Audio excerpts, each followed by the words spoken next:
안녕하세요. 지난번에 그 봉합교회에 대한 이야기를 하다 뒀는데 또 그때 개종하신 두 첫 열매가 참 너무 생생하게 제가 이렇게 생각이 나는데, 그 개종하신 장로님은 얼마나 단순하신가 하면 진리를 받아들이고 그 말씀대로 산다고 뭐 얼마나 모든 걸 최선을 다하는지. 그 딸 둘이가 위로는 공부를 거의 했는데 딸 둘이가 아직도 학교를 보내야 하는데 삼육학교가 좋다 소리 듣고 서울까지 찾아 올라가가지고 직접 보시고 서울 삼육으로 아이들을 딸 둘 보냈어요. 그래 두 아이들이 삼육 교육을 받고 지금도 삼육학교 교사로 아마 근무할 거예요. 그 장로님 성함을 지금 말씀드리겠는데 박종수 장로님이라고 참 좋으신 분이. 그래서 믿음대로 살려고 하고 또 진리대로 살고자 하니까 하나님께서 그 가정에 복을 주셔서 자녀들도 잘 되고 또 그렇게 건강하시고 하나님께 축복받는 모습을 보게 됐습니다. 아무쪼록 저나 여러분이나 이제 앞으로 이게 옳다고 하면 참 그렇게 밀고 나가는 용기가 굉장히 필요한 것 같아요. 그래서 그 장로님은 용기 백비하게 아는 대로 실천하면서 축복받은 그런 삶을 저희가 보게 되었습니다. 그리고 이제 교회를 짓기로 이제 작정을 하고 참 하나님께서 인도하신 대로 건축 설계를 내려고 하는데 아무래도 거기가 마음이 썩 들질 않아요. 왜 그런가 하면 큰 교회 바로 미친 데다가 또 우리는 낮고 그 교회는 높고, 이거는 아무리 생각해도 여기는 교회를 지을 수가 없었어요. 그래서 교회 집사님하고 나하고 둘이 얼마나 봉화 시내를 돌아다니고 그 좀 떨어진 역전 그 밑에까지 해저로 뭐 다 다녔지만은 마땅한 장소가 나오지 않았어요. 나중에는 이제 실망도 되지만은 또 하나님께 기도드리면서 하나님께서 정하신 장소가 이것뿐이구나. 너무너무 합당한 장소를 찾지 못했을 때 할 수 없어서 거기로 이제 온 교회에서 이제 결정을 내린 겁니다. 어쩔 수가 없어서. 뭐 좋은 거는 아니지만 그래도 이만한 터에 또 요만한 길 가까이 이렇게 자리를 잡을 만한 장소가 없더라고요. 그래서 할 수 없어서 거기를 이제 집을 헐고 교회를 짓는다고 하니 건축 허가가 나오고 이러니, 근데 문제는 그 마을에서 난리가 난 겁니다. 뒷집에 앞집에 막 뒷집에는 그럴 수밖에 없는 것이, 교회가 2층으로 올라간다 하니까 뭐라 합니까? 자기들 집도 가릴 뿐만 아니라 많이 가리진 않지만은 한쪽으로 조금 가리고, 또 그런데 그 할머니 할아버지의 아드님이 군의 기자였어요. 군의 기자로서 그렇게 힘이 있는 분이지요, 말하자면. 그래서 반대를 하면 아무도 막을 수 없는 사람. 그리고 또 앞집에는 갈볼 수 없는 불황자야. 한마디로 말하면 술을 참 좋아해. 어머니도 술을 좋아하시고 그 아드님도 술을 좋아하고 집은 굉장히 가난해. 그러면서도 그 집에서 또 이 교회 짓는 걸 반대하는데 한사코 반대하는.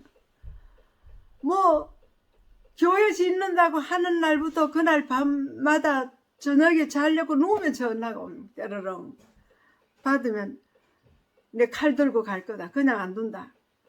거기 어디라고 교회를 짓느냐고. 이야, 순교자의 길이 그런 건가? 사실 하나님 성전 짓다가 죽으면 그것도 영광이죠.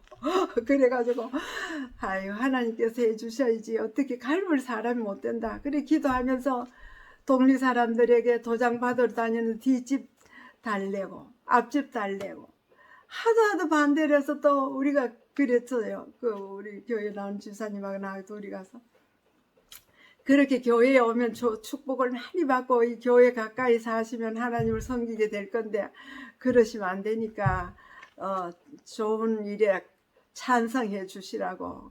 그리 달래도 뭐 막무가내. 그래 할 수 없어도 우리가 의논하기를 그럼 요거에 걸맞는 집을 다른 데 하나 구해 드릴 테니까 그리 이사를 가시면 어떨까요? 그건 됐다. 그러나 아파트 사내라. 그냥 집이 아니고 아파트를 사달라는 거야. 아파트. 그 다 쓰러져가는 오막살이 집에다가 울도 담도 없이 초가상칸인데 그걸 내줄 테니까 아파트 사내 놓으라는 거예요. 그 땅은 한 80평 됐어요. 그래도 얼마나 쪼르고 야단치고 혼나고 우리는 그러면서 이제 하나님 집을 짓기로 완전히 결정이 났는데 뒷집에서는 이제 도장을 받으러 다니니까 사실은 반대하는 사람도 있지만 그 중에는 반대하지 않고 안식일 교회는 그렇게 떠드는 교회가 아니다.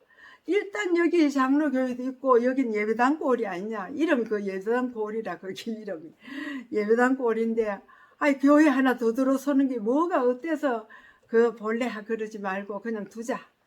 또 이 안식일 교회는 우리가 알기로는 아주 조용한 교회니까 아이 그냥 두자고. 그래서 도장 놓는 사람보다 안 놓는 사람 더 많았다는 거예요. 결론은 나중에 알고 보니까. 그래서 이제 교회를 짓기 시작하면서 헌집을 부수는데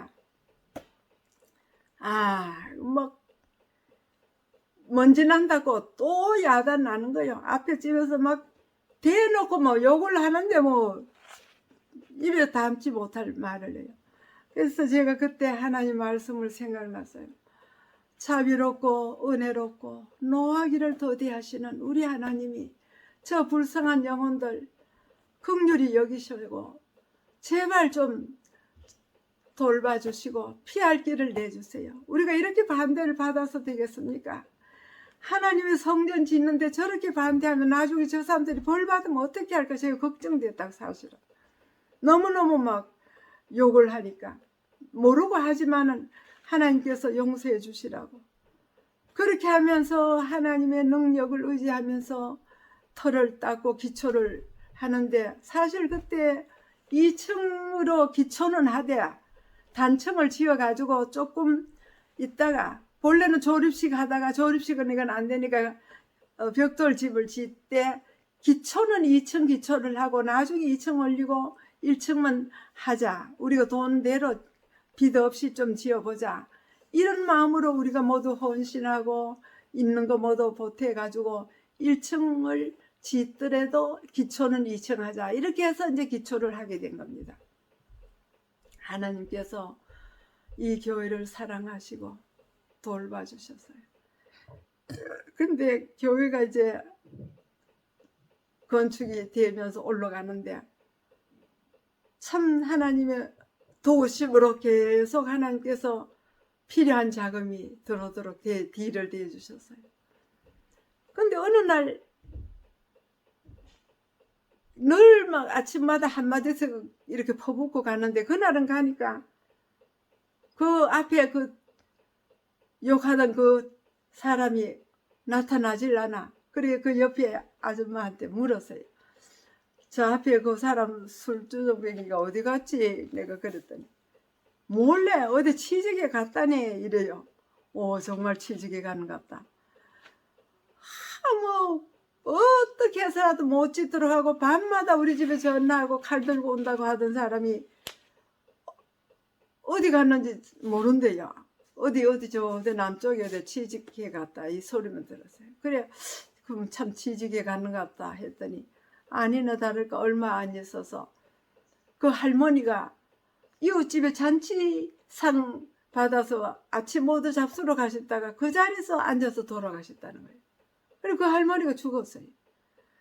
근데 또 교회를 짓고 있는 중에 무슨 일이 생긴지 아세요? 그 청년의 친구들이 한번 찾아왔어요.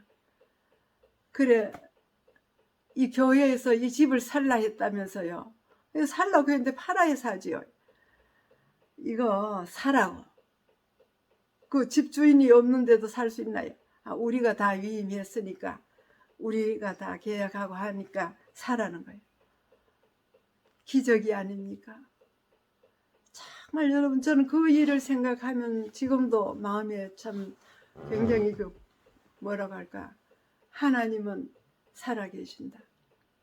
끝까지 반대하고 그렇게 하니까 그를 참다 하나님은 그를 어디로 데리고 가셔서 뭘 하신지는 지금도 몰라. 결국 그 집과 터를 80평 그 터를 굉장히 싸게 그 친구들이 계약하고 돈 받아가고 우리 교회를 이전했잖아요. 그래서 그 봉화교회 250평 땅인데 지금 주차장도 늘고 얼마나 좋습니까? 여러분 봉화교회 한번 와보세요.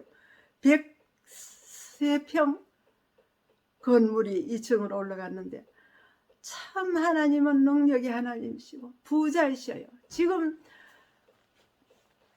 그 2층을 못 짓고 단층으로 짓자 그랬는데 교회를 건축하되 도무지 돈이 부족하지 않고 필요한 만큼 디되어 주셨는데 결국 그 80평 땅 사였고 다 건축했는데 헌당 예배 때 돈 1,000만 원 남았다고. 합해서 총무부장님 보고 다 들으시고 뭐라 한지 아세요? 우리 장로님 그때 건축위원장이라 가지고 보고를 다 했어요. 했는데 뭐라 한지 아세요? 아니 건축하고 빚 얼마 졌다 또 얼마 담보 냈다 이런 소리는 들었지만 이 봉화교회는 돈이 남았다 처음 들었다는 겁니다. 사실 그 어느 누가 많이 낸 분도 없이 작은 돈이지만 마음을 다해서 그렇게 하나님께 헌신했을 때 하나님께서 또 주시고 또 주시고 또 주셔서 남도록 주셨어요. 참 감사한 일이 얼마나 많은지.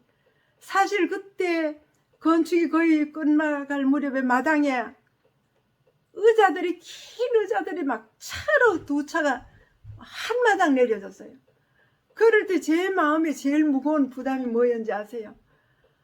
아이고 저 많은 의자 한 의자에 앉기 딱 맞는 우리 교인들인데 저 의자를 누가 채울까? 저기 어떤 교인이 다 와야 될까? 정말 교회 이제는 지인 오면 교회당 채울 그 영혼이 더 큰 문제였어요. 그래서 제 마음에 어떻게 하면 저 의자를 다 사람들이 채울 수 있을까? 그것이 제일 걱정됐어요, 사실은. 근데 하나님께서 무슨 일이 일어난지 아세요? 봉화에 삼육수유 공장이 들어온 거 아닙니까? 그 직원들이 찾는데 참 봉화교회 들어가 보면 꽉 찹니다. 그래도 젊은 분들이 꽉꽉 차서 하나님께 예배드리는 모습. 하나님은 능력의 하나님이십니다. 여러분과 제가 믿는 이 하나님을 진실하게 한번 믿어보세요. 이 땅에서도 너무나도 큰 축복들을 받기 때문에 하나님께서 원하시면 무엇이든지 없는 데서 있게 하시고 정말로 모든 것이 내 거라고 하나님 산천초목도 다 내 것이고 모든 은금이 내 거라고 하는 주의 그 거룩한 말씀이 그대로 응하시는 것을 보게 되었습니다.